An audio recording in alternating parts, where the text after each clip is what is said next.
They're going to keep the pressure on the downtown merchants, on every store on Capitol Street. A native son of Mississippi and war veteran, Medgar Evers was the first NAACP field secretary for his home state.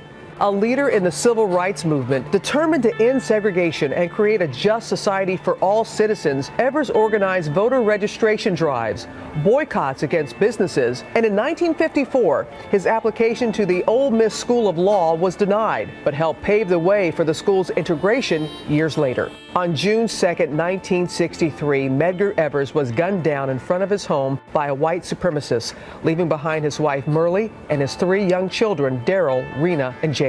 For 30 years, his death went unpunished until 1994, when Byron De La Beckwith was convicted for killing Evers. Recently, family and friends gathered at Arlington Cemetery, where Evers is buried, to honor the man who served his country, wanting equality for all.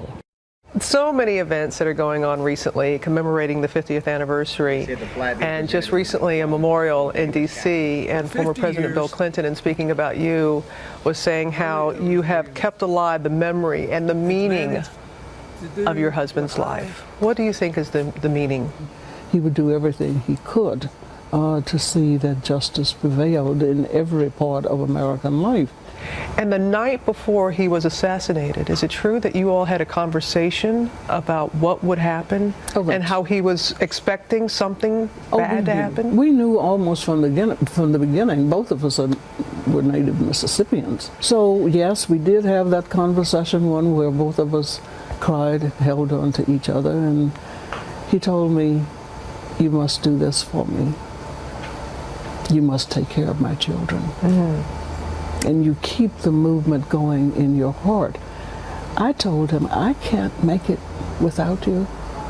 And he said to me, and I never shall forget, "You're stronger than you think you are."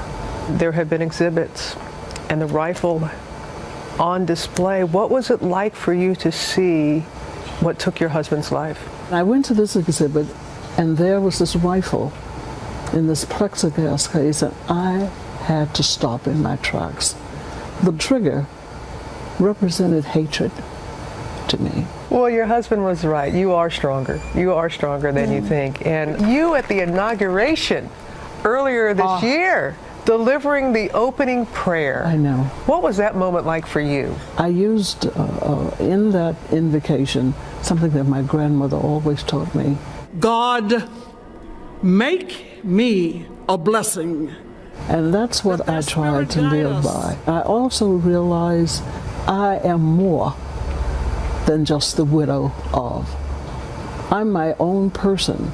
The circumstances were difficult, but I welcome all the challenges and all of the changes that come with being the widow of, but of being Myrlie Evers myself. When these opportunities presented themselves, you were ready, and you stepped up, and you did it. And you've played at Carnegie Hall. You have played the piano at Carnegie Hall. How many people can say that? Not only that, I sang at Carnegie Hall. That's right. It was a full performance.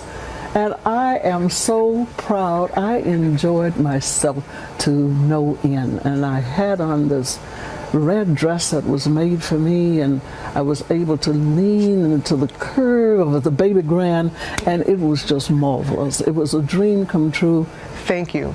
It has been a delight. Well, I thank you, and I'm so pleased to say we are both from Mississippi. Yes, we are. Yes, and the best to you. Yes, we are. Thank you. Thank you.